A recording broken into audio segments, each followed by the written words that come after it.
Salut à tous, bienvenue sur JB Aubert. Aujourd'hui, je veux expliquer quelque chose qui, à mon avis, redéfinit complètement la trajectoire de cette guerre. Je ne dis pas ça à la légère, ça change tout. Jusqu'à maintenant, le récit dominant voulait que l'Iran se batte dans l'isolement, encerclé, sous pression et stratégiquement désavantagé. Cette hypothèse ne tient plus. Elle est dépassée parce que l'Iran n'est plus seul sur le champ de bataille.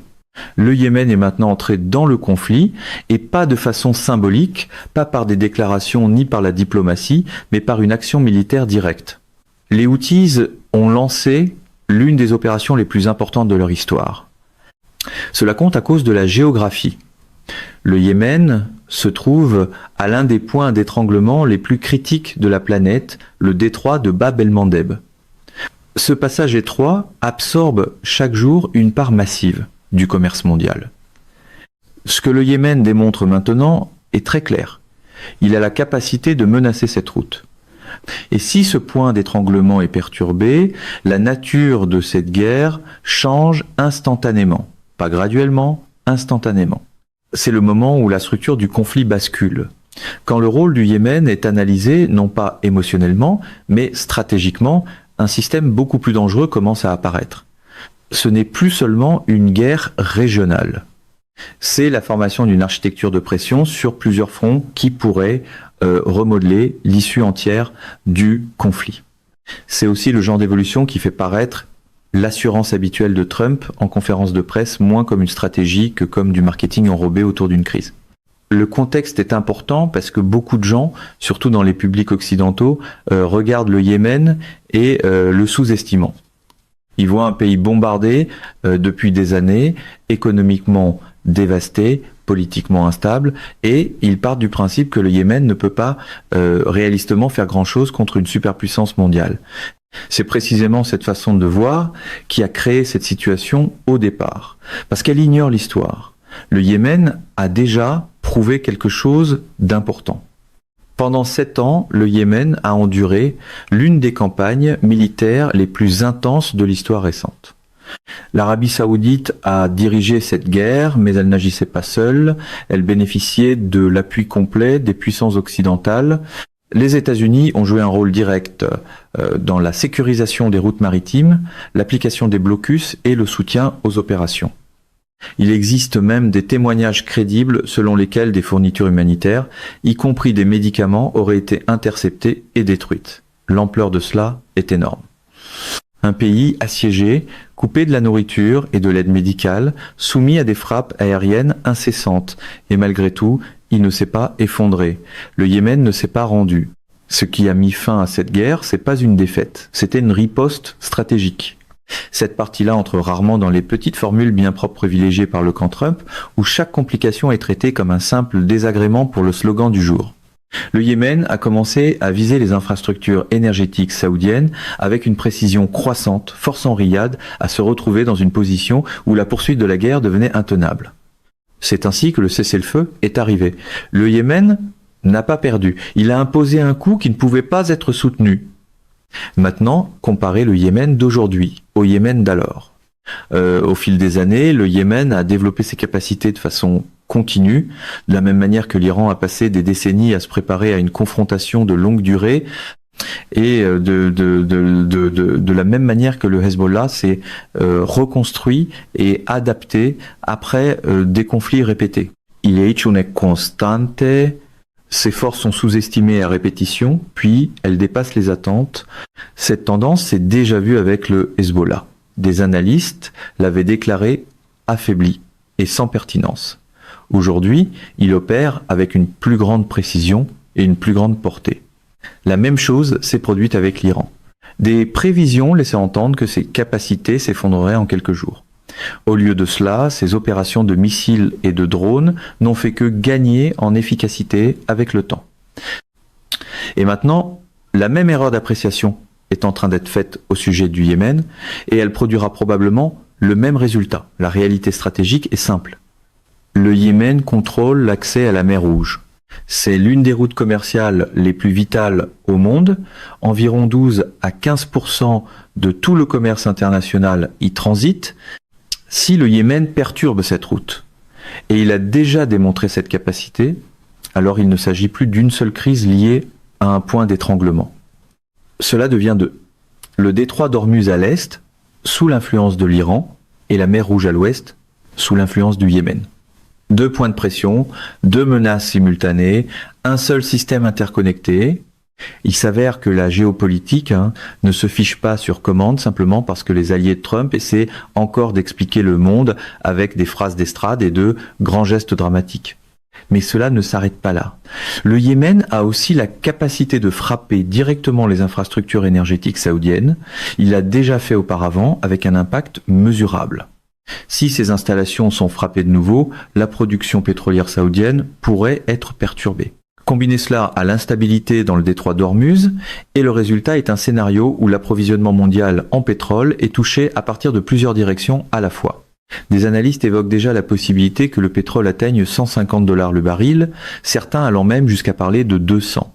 Cela a des implications massives, non seulement pour les économies régionales, mais aussi pour la stabilité mondiale, en particulier pour les économies qui dépendent fortement d'une énergie abordable. Il y a une autre dimension dont on parle rarement. Le Yémen partage une frontière directe avec l'Arabie Saoudite. Cela ouvre la possibilité d'une pression terrestre venant du sud. C'est important parce que la performance militaire de l'Arabie Saoudite au cours de la dernière décennie a soulevé de sérieuses questions. Malgré des ressources considérables et des armes de pointe, elle a eu du mal à obtenir des résultats décisifs contre le Yémen dans des conditions pourtant bien plus favorables. Imaginez maintenant un scénario où la pression vient de plusieurs directions, l'Iran à l'est, l'Irak au nord et le Yémen au sud. Cela transforme l'ensemble de la péninsule arabique en théâtre à plusieurs fronts. La question stratégique plus large saute aux yeux. Si les États-Unis sont engagés dans le golfe Persique pendant que le Yémen exerce une pression en mer Rouge et que des factions irakiennes ciblent des positions au nord, alors la vraie question devient de savoir combien de fronts peuvent réellement être gérés en même temps. Les ressources militaires ne sont pas illimitées. Les systèmes d'interception sont en nombre fini. Le déséquilibre des coûts est déjà clair. Des millions de dollars par intercepteur contre des systèmes offensifs beaucoup moins coûteux. Et c'est généralement à ce moment-là que le style de gestion de crise préféré par Trump commence à ressembler à un bluff télévisé en quête d'une nouvelle version du scénario. Et maintenant que cette pression se répartit sur plusieurs régions, chaque ressource utilisée sur un théâtre devient indisponible sur un autre. C'est ainsi que la tension stratégique s'accumule. Pas instantanément, mais cumulativement. Ce qui se passe sur le champ de bataille lui-même compte aussi. Il y a des indications selon lesquelles certaines capacités radar au sol ont été dégradées, ce qui accroît la dépendance envers des systèmes aéroportés d'alerte et de contrôle, AWACS. Ces appareils sont essentiels. Ils assurent la surveillance, la coordination et les fonctions de commandement. En perdre ne serait-ce qu'un seul affecte considérablement la connaissance de la situation opérationnelle. De la même façon, les avions de ravitaillement en vol sont essentiels pour maintenir des opérations aériennes prolongées. Sans eux, la portée et la durée des missions sont limitées. Ce ne sont pas des pertes mineures. Elles affectent directement la capacité opérationnelle. Cela renvoie à un problème structurel plus large. Le système militaro-industriel moderne est conçu pour le développement à long terme de systèmes hautement avancés et non pour un remplacement rapide dans un conflit prolongé. Les plateformes de haut niveau prennent des années, parfois même des décennies, à être développées et déployées. A l'inverse, des systèmes moins coûteux comme les drones peuvent être produits à grande échelle et remplacés rapidement. Cela crée, avec le temps, une asymétrie. Et maintenant, avec le Yémen qui ajoute une couche supplémentaire d'engagement, cette pression augmente. Aucune démonstration de force à la Trump ne change cette équation, même si les micros sont disposés pour donner l'impression du contraire. La possibilité d'opérations terrestres doit aussi être abordée, il y a des signes clairs d'un renforcement militaire, mais la question clé n'est pas de savoir si un territoire peut être pris, c'est de savoir ce qui se passe ensuite. Toute offensive terrestre introduit de nouvelles variables, la géographie, la logistique, la résistance locale et la viabilité à long terme. Et dans une région aussi complexe que celle-ci, une escalade dans une zone peut déclencher des réactions ailleurs. C'est là que le risque se multiplie. La résilience est une autre question souvent mal comprise. Il existe l'hypothèse selon laquelle une pression soutenue mène à l'effondrement. Mais l'histoire montre que, dans certaines conditions, elle peut produire l'effet inverse, la consolidation, l'unité et la résistance à long terme. Cette dynamique a été observée à répétition dans différents conflits. Tout cela se rattache directement à la dimension économique, parce que, au final, les guerres de cette ampleur ne sont pas décidées par des batailles isolées. Elles sont façonnées par la durabilité. Les marchés de l'énergie, les chaînes d'approvisionnement, la production industrielle et la volonté politique jouent tous un rôle. Ces systèmes fonctionnent aussi avec des décalages. Ce qui se passe en ce moment n'a peut-être pas encore un effet complet sur les marchés mondiaux, mais lorsque cet effet se fera sentir, il pourra être rapide et important.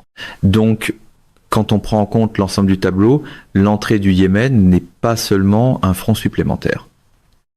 C'est un basculement structurel, elle introduit un deuxième grand point de pression, augmente la contrainte sur les ressources et accélère la complexité du conflit. Ce n'est plus une confrontation linéaire.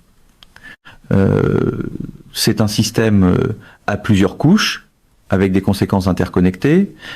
C'est le genre de réalité qui survit généralement plus longtemps que l'habitude du camp Trump de confondre un slogan avec une chaîne d'approvisionnement. L'idée centrale à retenir, c'est que ce moment représente un tournant, pas nécessairement à cause d'un seul événement, mais à cause de la manière dont la structure du conflit évolue. Comprendre cette structure est essentiel.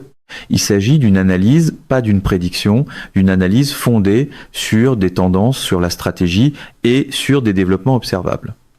Cela doit être examiné de façon critique, comparé à ce qui se passe sur le terrain, puis évalué avec prudence. Parce que si ce cadre tient, alors ce à quoi on assiste n'est pas simplement une nouvelle phase du conflit. C'est un changement majeur dans le paysage mondial. Mesdames et messieurs, notre émission d'aujourd'hui s'arrête ici. Nous vous invitons à partager votre avis personnel dans la section des commentaires ci-dessous. JB Aubert vous salue et vous donne rendez-vous très bientôt.